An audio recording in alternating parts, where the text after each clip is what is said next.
இலங்கையிலே மீண்டும் சிறை கலவரங்கள் இப்போது வெடிக்க ஆரம்பித்திருக்கின்றது. குறிப்பாக இன்று மாத்திரம் 3 சிறைகளிலே கலவரம் வெடித்திருப்பதன் காரணமாக இது ஒரு மிக பெரும் சம்பவமாக இப்போது இலங்கையிலே பரவி வருகின்றது. இதுவரையிலே 3 பேர் மரணமடைந்திருக்கின்றார்கள். பலர் மருத்துவமனையிலே சேர்க்கப்பட்டிருப்பதாகவும் சொல்லப்பட்டிருக்கின்றது.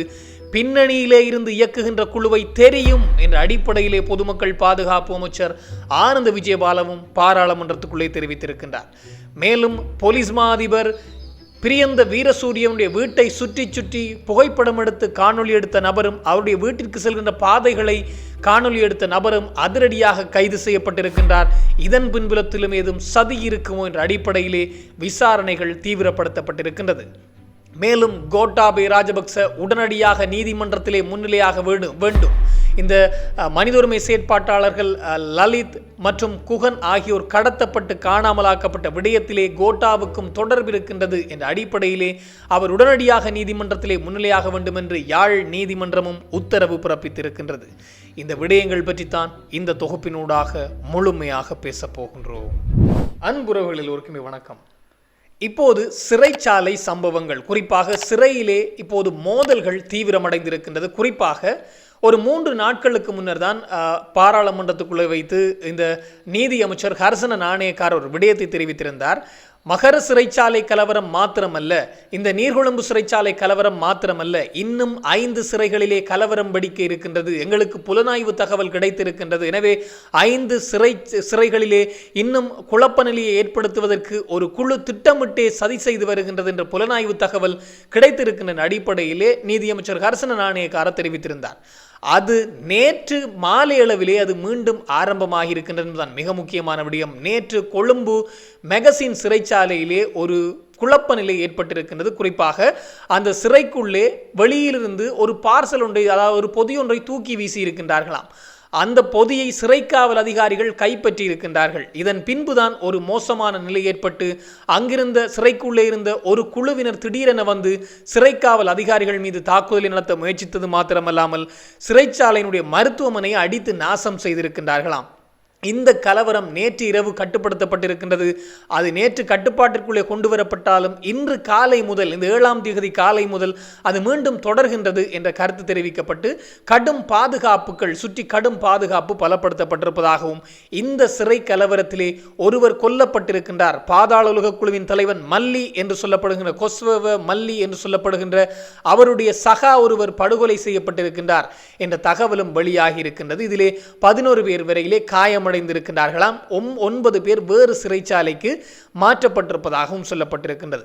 அதே போன்று இன்னும் ஒரு சிறைச்சாலையிலே இன்று காலை அளவிலே ஒரு கலவரம், அல்லது இன்று காலை அளவிலே ஒரு மிக மோசமான நிலை ஏற்பட்டிருக்கின்றது. இந்த மோச நிலையானது குறிப்பாக இந்த இரத்தினபுரி மாவட்டத்தில் இருக்கின்ற குருவிட்ட என்று சொல்லப்படுகின்ற அந்த சிறையிலே தான் இடம்பெற்றிருக்கின்றது. இதிலே 2 பேர் படுகொலை செய்யப்பட்டிருக்கின்றார்களாம். சிறை மோதலிலே 2 பேர் உயிரிழந்திருப்பதாக சொல்லப்பட்டிருக்கின்றது. அதிலும் 10 வரையிலானோர் காயமடைந்து சிறைச்சாலை மருத்துவமனைகளில் அனுமதிக்கப்பட்டிருப்பதாகவும், இந்த கலவரமும் பாதாள உலகத்தினுடைய செயற்பாடு, போதைப் பொருள் செயற்பாடின் காரணமாகத்தான் ஏற்பட்டது என்று சொல்லப்படுகின்றது. இது மட்டும் தான் என்று பார்க்கின்ற போது மீண்டும் ஒரு சிறையில் ஒரு மோசமான நிலை ஏற்பட்டிருக்கிறது, மோதல் நிலை ஏற்பட்டிருக்கின்றது. அந்த சிறையிலே, குறிப்பாக நீர்கொழும்பிலே அமைந்திருக்கின்ற பல்லன் சேன என்று சொல்லப்படுகின்ற அந்த இடத்திலும் இந்த சம்பவம் இடம்பெற்றிருக்கின்றாம். இது இளைஞர்கள் சீர்திருத்த சிறைச்சாலையாம். அந்த சிறையில் இருக்கக்கூடிய இளைஞர்கள் பலர் சிறை கூரை மீது ஏறி ஆர்ப்பாட்டத்தை மேற்கொண்டிருக்கின்றார்கள். அதன் பின்னர் திடீரென உள்ளே இருந்த கற்களை தூக்கி வெளியிலே இருந்து பாதுகாப்பு கொண்டு வந்திருந்த சிறைக்காவல் அதிகாரிகள் மீதும் STF அதிகாரிகள் மீதும் தூக்கி வீசி இருக்கின்றார்கள். சிறை மதில்களுக்கு மேலால் கற்களை தூக்கி வீசி பெரும் அட்டகாசங்களை செய்திருக்கின்றார்கள். அதோடு சிறையினுடைய மதிலிலே துவாரமிட்டு அதிலும் மிக பெரும், அதாவது துவாரமிடுகின்ற வேலைகளும் தீவிரமாக இடம்பெற்று வருகின்ற போதுதான் STF அதிவிசேட படையணி இறக்கப்பட்டு அந்த விடயங்களும் கட்டுக்குள்ளே கொண்டு வரப்பட்டதென்றும், கண்ணீர் புகை தாக்குதல் மேற்கொள்ளப்பட்டதென்றும், இன்னும் கலவரம் தொடர்ந்து கொண்டிருக்கின்றது, அல்லது இன்னும் அந்த மோசமான நிலை, மோதல் நிலை தொடர்ந்து கொண்டிருக்கின்ற தகவல் தான் இப்போது இருக்கின்றது. குறிப்பாக இந்த 3 சிறைகளிலும் இப்போது அந்த மோதல் நிலை சற்று பதட்ட நிலையை ஏற்படுத்தி வருகின்றது. இதனால் மட்டக்களப்பு சிறைச்சாலையிலே பாதுகாப்பு பலப்படுத்தப்பட்டிருக்கின்றதாம். அதேபோன்று யாழ்ப்பாணம் சிறைச்சாலையிலே பாதுகாப்பு பலப்படுத்தப்பட்டிருக்கின்றது. இலங்கையில் உள்ள பல சிறைச்சாலைகளிலே பாதுகாப்பு பலப்படுத்தப்பட்டிருக்கின்றதாம். அதிலும் திடீரென இன்று மதியமளவிலே ஜனாதிபதி அனுரகுமார் திசாநாயக்க அவர்கள் பாதுகாப்பு தரப்பினரோடு ஒரு கலந்துரையாடலை மேற்கொண்டிருக்கின்றார். திடீர் கலந்துரையாடலில் எடுக்கப்பட்ட முடிவு சிறைக்காவல் அதிகாரிகளுக்கு பாதுகாப்பை வழங்குதல், அத்தோடு சிறைகளை பலப்படுத்துதல். சிறை காவலர்களுக்கு பாதுகாப்பை வழங்குவது மாத்திரமல்லாமல் கைதிகள் தப்பியோடாதபடி அல்லது கைதிகள் கலவரத்தில் ஈடுபடாதபடி அங்கே சிறைக்காவல் அதிகாரிகளுக்கும் பாதுகாப்புகளை வழங்குதல் என்ற அடிப்படையிலும் சிறையை உடைத்துக்கொண்டு வெளியே போக முடியாதபடி அங்கே கடும் நடவடிக்கைகளை மேற்கொள்வதற்கு அங்கே கலந்தாலோசிக்கப்பட்டிருப்பதாகவும் சொல்லப்பட்டிருக்கிறது. எனவே கொஞ்சம் தீவிர நிலை பெறுகின்றது இந்த சிறை உடைப்பு அல்லது சிறைச்சாலை மோதல் சம்பவங்கள்.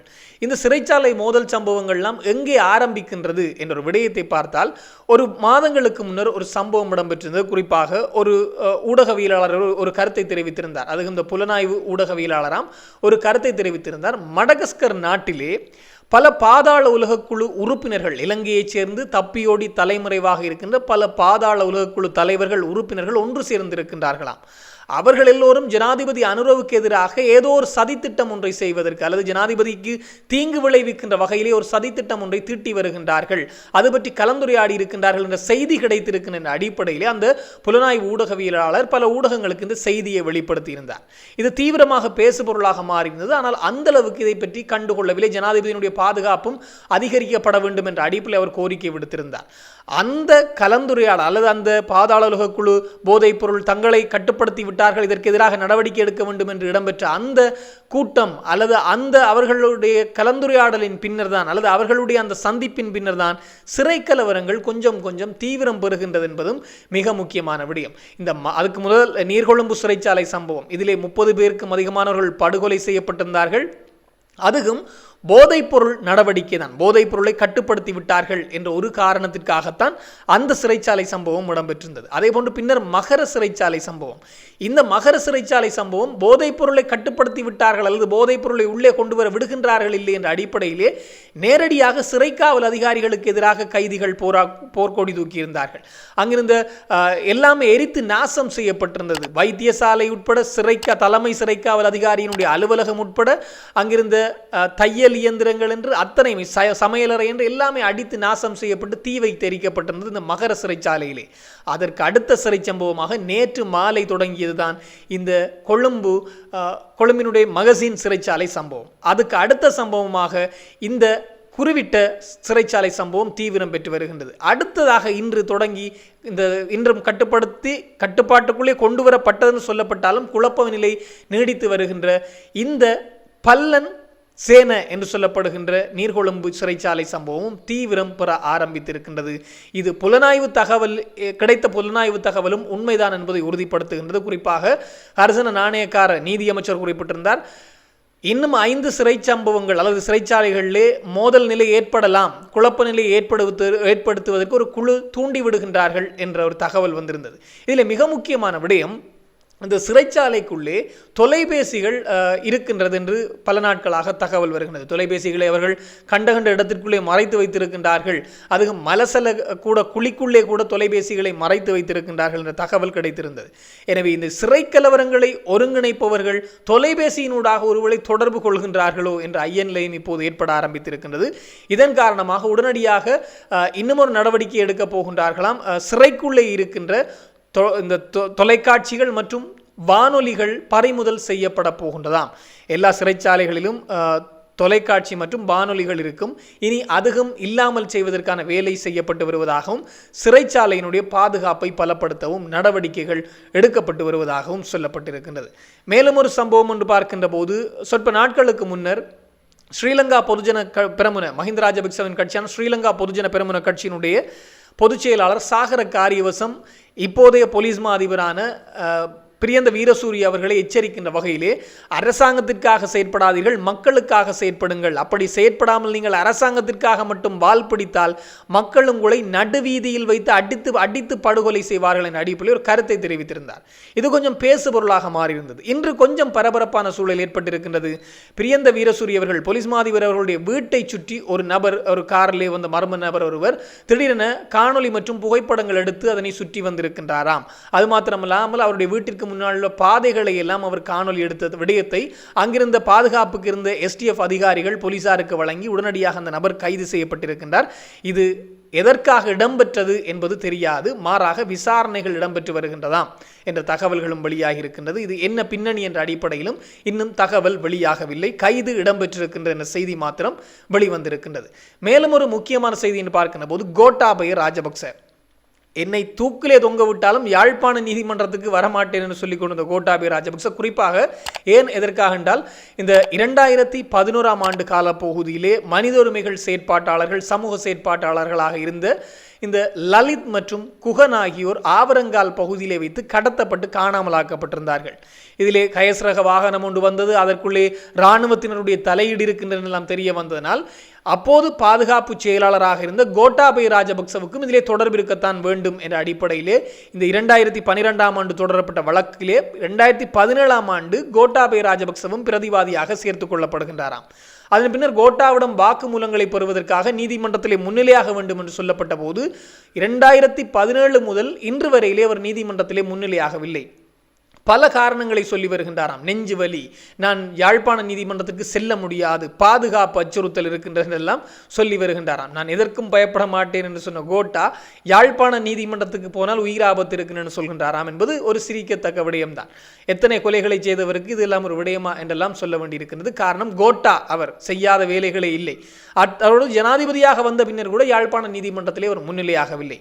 இதன் பின்னர் இது கொஞ்சம் இழுபறி நிலையில் இருக்கின்ற போது அவர் மேல்முறையீடு செய்திருந்தார். எனக்கு யாழ்ப்பாண நீதிமன்றம் வேண்டாம், வேறு இலங்கையில் இருக்கின்ற எந்த நீதிமன்றம் என்றாலும் நான் முன்னிலையாகின்றேன் என்று சொல்லியிருந்தார்.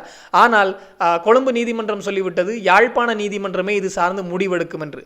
இதனால் இன்றைய தினம் இது தொடர்பான வழக்கு விசாரணை இடம்பெற்றிருப்பதாக சில செய்திகள் வெளியாகி இருந்தது. அதிலே குறிப்பிடப்பட்டிருக்கிற விடயம், எதிர்வருகின்ற மாதம் 29ஆம் தேதி கோட்டாபய ராஜபக்ச கொழும்பு நீதிமன்றத்திலே முன்னிலையாகி அங்கிருந்து நிகழ்நிறை, அதாவது அங்கிருந்து இணைய வழியாக யாழ்ப்பாண நீதிமன்ற வழக்கிலே கலந்து கொள்ள வேண்டும் என்ற உத்தரவு பிறப்பிக்கப்பட்டிருக்கின்றது. அதான் இலங்கைக்குள்ளே அதுவும் முன்னாள் ஜனாதிபதி ஒருவர் ஒரு பகுதிக்கு செல்ல அஞ்சுகின்றார் என்றால் யாழ்ப்பாண நீதிமன்றம் தான். அதுவும் இந்த கோட்டாபய ராஜபக்ச நான் யாழ்ப்பாண நீதிமன்றத்திற்கு மாத்திரம் வரமாட்டேன் அல்லது யாழ்ப்பாணத்துக்கு மாத்திரம் நான் போக மாட்டேன் என்ற உத்தரவு என்ற விடயத்தை சொல்லி இப்போது யாழ்ப்பாண நீதிமன்றம் அவரை இணைய வழியாக தந்த வழக்கு விசாரணைக்கு வரும்படி உத்தரவு பிறப்பித்திருக்கின்றது. எதிர்வருகின்ற மாதம் 29ஆம் தேதி விசாரணை இடம்பெறுகின்ற போது அவர் முன்னிலையாக வேண்டும் என்ற உத்தரவு பிறப்பிக்கப்பட்டிருப்பதாக செய்திகள் வெளியாகி இருக்கின்றது.